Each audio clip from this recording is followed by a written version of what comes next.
राज्य शासनाच्या महत्वाकांक्षी मुख्यमंत्री तिर्याठन योजनेअंतर्गत छत्रपती संभाजीनगर, बीड, परभणी, जालना या 4 जिल्ह्यातील एकूण 800 नागरिकांची बौद्ध धर्मियांचे पवित्र श्रद्धास्थान असलेल्या बुद्धगया यात्रेसाठी दिनांक 15 मे 2026 रोजी सायंकाळी रवाना झाली आहे। या प्रसंगी सामाजिक न्याय आणि विशेष सहाय्य विभागाचे मंत्री तथा छत्रपती संभाजीनगर जिल्ह्याचे पालकमंत्री संजय शिरसाट यांनी प्रवाशांना गुलाब पुष्प देऊन निरोप दिलाय।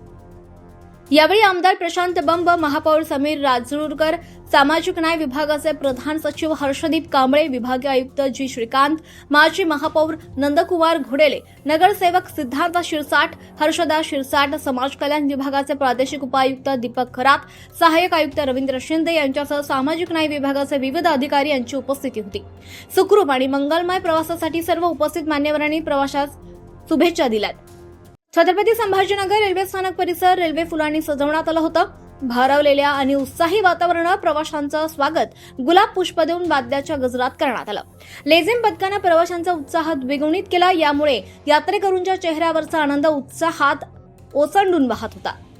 प्रवाशांना निरोपासाठी आयोजित कार्यक्रमात बोलताना पालकमंत्री संजय शिरसाट म्हणाले की अनेक ज्येष्ठ नागरिकांच्या आयुष्यात एकदा तरी पवित्र तीर्थक्षेत्रांना भेट देण्याची इच्छा असते, मात्र आर्थिक आणि इतर अडचणींमुळे ते जाऊ शकत नाही। अशा सर्व ज्येष्ठांचे स्वप्न पूर्ण करण्यासाठी शासनानं मुख्यमंत्री तिर्याठन योजना सुरू केली। बुद्धगया येथे भगवान बुद्धांच्या ज्ञानप्राप्ती झालेल्या भूमीचे दर्शन घेण्याचं भाग्य सर्व प्रवाशांना लाभो आणि हा प्रवास सुखकर हो अशा शब्दात शुभेच्छा दिल्यात।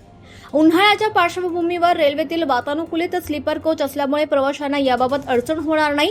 तसंच जेवण आणि पाण्याची व्यवस्था रेल्वेतच करण्यात आली असून आरोग्य तपासणीसाठी रेल्वेमध्ये डॉक्टरांची देखील सुविधा उपलब्ध करून दिली आहे। प्रत्येक गटासाठी सामाजिक न्याय विभागाअंतर्गत विविध अधिकाऱ्यांची नियुक्ती समन्वयासाठी करण्यात आलेली आहे।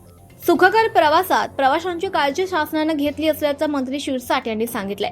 तीर्थक्षेत्र बुद्धगया बरोबरच इतर तीर्थ ठिकाण आणि पर्यटन स्थळे बघण्याची व्यवस्था देखील करण्यात आली आहे। बंधुभाव आणि एकात्मतेने हा प्रवास सुखकर करून तीर्थाटनाचा आनंद घ्यावा असा शुभेच्छा मंत्री संजय शिरसाट यांनी प्रवाशांना दिल्यात। छत्रपती संभाजीनगर येथील मुख्यमंत्री तीर्थाटन योजनेचा लाभार्थी आसराबाई कांबळे यांनी आपली प्रतिक्रिया देखील व्यक्त केली आहे। त्या म्हणाल्या, 3 वर्षांनंतर माझी बुद्धगया जाण्याचं स्वप्न मुख्यमंत्री तीर्थदर्शन योजनेअंतर्गत पूर्ण झालंय।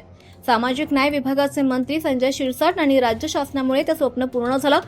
प्रतिदिनिक स्वरूपात त्यांना तीर्थदर्शन योजनेचे तिकीट प्रदान करण्यात आलं। तसंच परभणी येथील बाळू दूतराज यांनाही तिकीट देण्यात आलंय।